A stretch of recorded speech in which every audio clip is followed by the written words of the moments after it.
अस्सलाम वालेकुम स्टूडेंट्स, कैसे हैं आप सब लोग। उम्मीद है सब खैरियत से होंगे। आज फिर एक हफ़्ते बाद आपकी मुझसे मुलाकात हो रही है। I am your ma'am Maria Fayaz once again here with lecture of third year.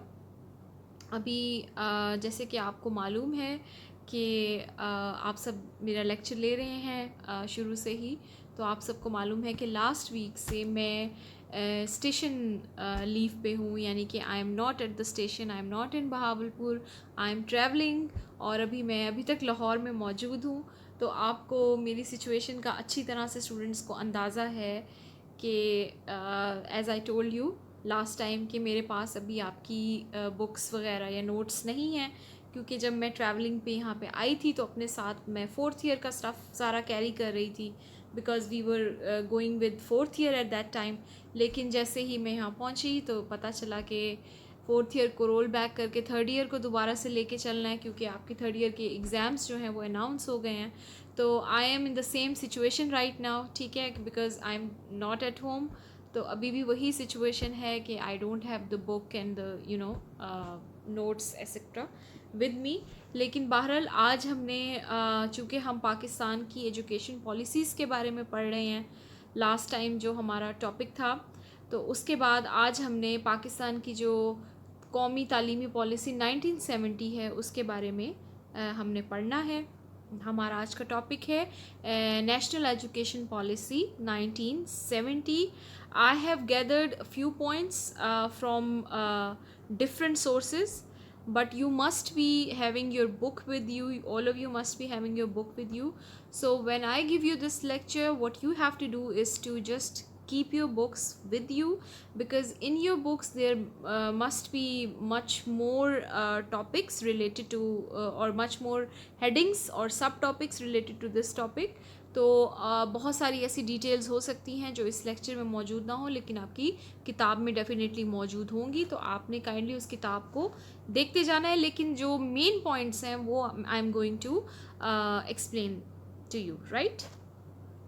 अच्छा जी, हम स्टार्ट करते हैं कौमी तालीमी पॉलिसी 1970 से। अच्छा जी, मार्च 1969 में पाकिस्तान में जनरल याह्या मोहम्मद ख़ान की हुकूमत आई। It was again a martial law, ठीक है। तो एक मार्शल लॉ जो था वो दोबारा लग गया। तो जनरल याह्या मोहम्मद ख़ान ने एयर मार्शल नूर ख़ान, जो कि उस वक्त के वज़ीर तालीम मुकर्रर किए गए, उनकी सरबराही में एक कमेटी तश्कील दी और उनको ये टास्क दिया गया कि वो तालीम के हवाले से इस्लाहात करें, यानी तालीम के हवाले से रिफ़ॉर्म्स करें। तालीम के सेक्टर में जो जो फ्लॉज थे या जो कमियां थीं उनको आइडेंटिफाई किया जाए और एक अच्छी पॉलिसी मुरतब की जाए, उसमें रिफ़ॉर्म्स की जाए। लिहाजा इस कमेटी ने अपनी तजावीज़ पेश की और एक रिपोर्ट पेश की 1970 में, जिसको नूर ख़ान, एयर मार्शल नूर ख़ान की सरबराही में पेश किया गया। और इस रिपोर्ट में तालीम के हवाले से जो इस्लाहात या जो सिफारिशात पेश की गई उनको कौमी असम्बली ने मार्च 1970 में मंजूरी दी, ठीक है। असम्बली ने इस मंजूरी दी और इस तरह 1970 की जो पॉलिसी थी वो मंजूर कर ली गई। अब हम देखते हैं कि इस पॉलिसी के सेलिएंट फीचर्स क्या थे या इस पॉलिसी की अहम सिफारिशात क्या थी। सबसे पहले तो जी, इस पॉलिसी में इब्तदाई तालीम के हवाले से ये तजवीज़ पेश की गई कि पाकिस्तान में इब्तदाई तालीम पहली से 8वीं जमात तक कंसिडर की जाएगी। इससे पहले इब्तदाई तालीम हम सिर्फ़ और सिर्फ प्राइमरी तालीम को कंसिडर करते थे। प्राइमरी तालीम यानी कि क्लास 1 से लेके क्लास 5 तक की जो तालीम है उसको प्राइमरी तालीम कहा जाता है, और यही जो थी तालीम, इब्तदाई तालीम या इनिशियल एजुकेशन कंसिडर की जाती थी। लेकिन इस पॉलिसी में ये तजवीज़ किया गया कि इब्तदाई तालीम को 1 से लेके क्लास 8 तक यानी एलिमेंट्री एजुकेशन को इब्तदाई तालीम कंसिडर किया जाए। जो एजुकेशन क्लास 1 से क्लास 8 तक होती है उसको हम कहते हैं elementary education, and this should be considered the initial education in Pakistan. और इसको साथ साथ ये भी तजवीज़ कर दिया गया कि इब्तदाई तालीम जो है 1980 तक लाजमी करार दे दी जाए। लाजमी से मुराद ये है कि पाकिस्तान का हर शहरी जो है वो लाजमी तौर पर एलिमेंट्री एजुकेशन हासिल करेगा। और उन्होंने जो टाइम फ्रेम रखा है इसके लिए वो अगले 10 सालों का रखा कि 1980 तक हमने ये टारगेट अचीव करना है कि पाकिस्तान में एलिमेंट्री एजुकेशन को लाजमी करार दे देना है, यानी पाकिस्तान का हर शहरी एलिमेंट्री एजुकेशन, कम अज़ कम एलिमेंट्री एजुकेशन ज़रूर हासिल करेगा। ठीक है, पहला तो इसका ये पॉइंट था इब्तदाई तालीम के हवाले से। इसके बाद इसमें जो दूसरी बात की गई वो ये थी कि जो प्राइमरी एजुकेशन है उसको मुफ्त कर दिया जाए, यानी 1 से लेके क्लास 5 तक की जो तालीम है वो पाकिस्तान के तमाम शहरियों के लिए फ़्री कर दी जाए। उसके बाद इब्तदाई तालीम के हवाले से एक ये सिफारिश भी पेश की गई कि जितने भी फैक्ट्री ओनर्स हैं या जो बड़े बड़े सनतकार हैं, इंडस्ट्रियलिस्ट हैं, उनके ऊपर ये लाजिम करार दे दिया गया कि वो अपने अपनी इंडस्ट्री या अपनी फैक्ट्रीज़ के अंडर काम करने वाले मज़दूरों की तालीम व तरबियत का ख़ुद इंतज़ाम करेंगे और मेक श्योर करेंगे कि जो उनके अंडर मज़दूर काम कर रहे हैं वो एटलीस्ट इब्तदाई तालीम जो है वो हासिल करें। तो ये जो था ये ज़िम्मेदारी इंडस्ट्रियलिस्ट के ऊपर डाल दी गई। तो ये रिफ़ॉर्म थी जो सबसे पहले इस 1970 की पॉलिसी में इब्तदाई तालीम के हवाले से की गई। उसके बाद है जी इल्मुल तालीम। इल्मुल तालीम यानी कि सब्जेक्ट ऑफ एजुकेशन।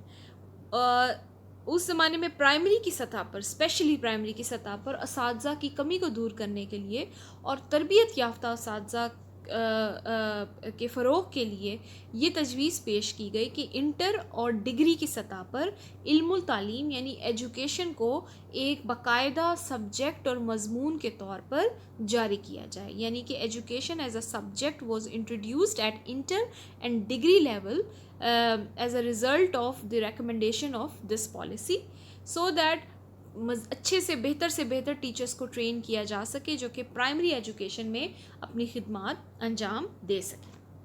उसके बाद है जी इस पॉलिसी में साइंस एंड टेक्नोलॉजी के फ़रोग़ के ऊपर भी बहुत ज़्यादा बात की गई, क्योंकि 1970 का जो दौर था उस दौर में जो है इस इनफैक्ट अगर देखा जाए तो ये जो 19वीं सदी है और 20वीं सदी और 21वीं सदी, ये जो सदियां हैं ये साइंस एंड टेक्नोलॉजी की ही सदियां हैं। साइंस एंड टेक्नोलॉजी में जिस कंट्री ने तरक्की की है वो तरक्की याफ्ता कंट्री कहलाती है। तो 1970 में ये तय किया गया कि पाकिस्तान में भी साइंस एंड टेक्नोलॉजी को बहुत ही प्रायोरिटी बेस्ड जो है वो दर्जा दिया जाएगा, यानी बहुत ज़्यादा इम्पोर्टेंस दी जाएगी। और इस हवाले से ये तय किया गया कि हर ज़िले में एक साइंस कॉलेज और हर तहसील में एक साइंस स्कूल कायम किया जाएगा, यानी पाकिस्तान के जितने अज़ला हैं उन अज़ला में कम अज़ कम हर ज़िले में कम अज़ कम एक स्पेसिफाइड साइंस कॉलेज होना चाहिए और हर तहसील में, जो कि ज़िले से छोटा यूनिट होता है, उसमें कम से कम एक स्पेसिफाइड साइंस स्कूल होना चाहिए जिसमें साइंस सब्जेक्ट्स के और टेक्नोलॉजी से रिलेटेड सब्जेक्ट्स की स्पेशल एजुकेशन दी जाएगी, यानी specially these schools and these colleges will be dedicated towards teaching science and technology based subjects. उसके बाद जी कौमी ज़बान यानी उर्दू जो थी उस ज़बान की हैसियत का तयन किया गया 1970 की पॉलिसी में। मैंने आपको लास्ट टाइम भी बताया था कि ये जो उर्दू ज़बान वाली बात है ये आपको हर पॉलिसी में मिलेगी, हर पॉलिसी में ये तय किया जाता है, लेकिन इसके ऊपर अमल जो है आज तक, अभी हम 2020 में आ गए हैं, अभी तक इस पर अमल नहीं हुआ। बहरहाल this point is going to remain the same in all the policies. तो जी हर पॉलिसी की तरह 1970 की पॉलिसी में भी यही तय किया गया कि उर्दू को कौमी ज़बान का दर्जा देकर सरकारी ज़बान बनाया जाए, यानी कि इसको नेशनल लैंग्वेज का दर्जा दिया जाए। वैसे हमारी नेशनल लैंग्वेज तो है ही, लेकिन सरकारी ज़बान का भी दर्जा दिया जाए। सरकारी ज़बान का दर्जे से मुराद ये है कि सरकारी सतह पर, यानी जो गवर्नमेंट की जो दफातर हैं या सरकारी सतह पर जो भी ख़त किताबत होती है वो उर्दू में की जाएगी। लेकिन अभी तक ये ऐसा नहीं हो सका, अभी तक ये मुमकिन नहीं हो सका। अभी तक हमारे जितने भी गवर्नमेंट इदारे हैं या जितने भी दफातर हैं वो तमाम जो भी नोटिफिकेशंस उनके होते हैं या जो भी उसमें ख़त किताबत होती है वो अभी तक इंग्लिश में ही होती है। पॉलिसीज़ में बहरहाल हमेशा से ये बात कही जा रही है कि उर्दू को कौमी ज़बान का दर्जा देकर सरकारी ज़बान बनाया जाए, और फिर साथ में ये भी कहा गया कि दरसी कुतब भी उर्दू में तैयार की जाए। अच्छा जी, दरसी कुतब जो है वो बहुत हद तक जो आपका प्राइमरी सतह है या जो सेकेंडरी की सतह है उसके ऊपर ये अमल हुआ है कि किताबें जो है वो उर्दू में तैयार की जाती हैं, इंग्लिश को छोड़ के। इंग्लिश की किताबें जो हैं वो इंग्लिश में ही होती हैं, लेकिन इंग्लिश के अलावा जो है हमारा जो सरकारी कॉलेजेस हैं या उर्दू मीडियम जो है वहाँ पर साइंस भी उर्दू में पढ़ाई जाती है या मैथ्स भी उर्दू में पढ़ाई जाती है, और मुख्तलिफ जो सब्जेक्ट्स हैं वो भी उर्दू में पढ़ाए जाते हैं। लेकिन पॉइंट ये है कि जैसे जैसे आप सेकेंडरी से आगे आते हैं, जब आप हायर एजुकेशन की तरफ आते हैं, तो सब कुछ इंग्लिश में हो जाता है, यानी हायर एजुकेशन जो है हमारी इंग्लिश में है। आपने बायो पढ़नी है, साइंस पढ़नी है, फिज़िक्स पढ़नी है, कुछ भी पढ़ना है at higher level, university level, वो आपको इंग्लिश में पढ़ाया जाएगा। तो ये जो बहरहाल एक तजवीज़ तो दी गई कि दरसी कुतब को उर्दू में तैयार किया जाए, लेकिन अभी तक जो जिस इसकी इम्प्लीमेंटेशन है उसमें काफ़ी कन्फ्यूजन है, क्योंकि हमारा स्टूडेंट मैट्रिक में सेकेंडरी लेवल पर एक सब्जेक्ट को उर्दू में पढ़ता है, और फिर जब वो हायर लेवल पे जाता है, यूनिवर्सिटी लेवल पे जाता है, तो वही चीज़ वो इंग्लिश में कन्वर्ट हो जाती है। तो that can create a lot of problems and confusions. Anyways, बहरहाल उर्दू के हवाले से इसको कौमी ज़बान का दर्जा देकर सरकारी ज़बान करार देने की बात की गई, और कहा गया कि दरसी कुतब को भी उर्दू में शाया किया जाए। इसके अलावा जी इसमें एक और इम्पॉर्टेंट जो बात थी इस पॉलिसी में, वो थी तुलबा यूनियंस का क़याम, यानी स्टूडेंट यूनियंस का क़याम जो था, इसकी सिफारिश की गई 1970 की पॉलिसी में। अच्छा जी, तुलबा यूनियन क्या होती हैं कि यूनिवर्सिटी की सतह पर या कॉलेज की सतह पर तुलबा की यूनियंस बना ली जाती हैं, यानी ग्रुप्स बना लिए जाते हैं या टीम्स बना ली जाती हैं, जिनके मेंबर्स जो होते हैं वो इलेक्टेड होते हैं, और ये यूनियंस मुख्तलिफ़ किस्म की जो माशरती बहबूद के काम हैं वो करती हैं, मुख्तलिफ़ किस्म के इवेंट्स ऑर्गेनाइज़ करती हैं, स्पोर्ट्स के इवेंट्स ऑर्गेनाइज़ करती हैं, और जो तुलबा की कम्युनिटी होती है उसकी आवाज़ होती हैं, यानी कि तुलबा के जो मसाइल होते हैं या उनकी जो कंसर्न्स होती हैं उसको आवाज़ बनती हैं उनकी, और वो हायर अथॉरिटीज़ तक ये यूनियंस या ग्रुप्स पहुंचाते हैं। तो इन यूनियंस को जो था कायम करने का यूनिवर्सिटी की सतह पर तुलबा की यूनियंस कायम करने की सिफारिश पेश की गई 1970 की पॉलिसी में। अच्छा जी, ये कुछ अहम नुकात थे इस पॉलिसी के। आपकी किताब में भी ऑब्वियसली इसकी मज़ीद डिटेल दी गई होगी। मैं चाहती हूँ कि आप लोग उसको अच्छी तरह रीड करें, अच्छी तरह पढ़ें उसको, और अगर आपको उसमें कोई भी क्वेश्चन है या कोई भी ऐसी चीज़ है जो आपको समझ नहीं आती है, तो प्लीज़ आप वो जो हमारा व्हाट्सएप ग्रुप है उसमें आकर मुझसे आप पूछ सकते हैं। You can always ask me, मैं आपको उसको एक्सप्लेन कर दूँगी। आई होप 1970 की पॉलिसी जो है, ये आज की जो हमने पढ़े हैं, ये जो लिमिटेड से नुकात पढ़े हैं, ये आपको समझ आ गए होंगे। इट्स वेरी इजी, और पेपर पॉइंट ऑफ व्यू से भी ये इम्पॉर्टेंट पॉलिसी है, तो आपने इसको as an important topic deal करना है एग्ज़ाम पॉइंट ऑफ व्यू से, राइट। तो इसके साथ ही अपने लेक्चर का इख्तिताम करती हूँ। अगेन इस उम्मीद के साथ कि आप साथ साथ इसको पढ़ेंगे, और यकीनन आपके माइंड में जो भी क्वेश्चंस होंगे वो आप मुझसे व्हाट्सएप ग्रुप पे पूछेंगे। इंशाल्लाह कल आपसे मुलाकात होगी नेक्स्ट टॉपिक के साथ। तब तक अपना ख्याल रखिएगा। Thank you so much. अल्लाह हाफ़िज़।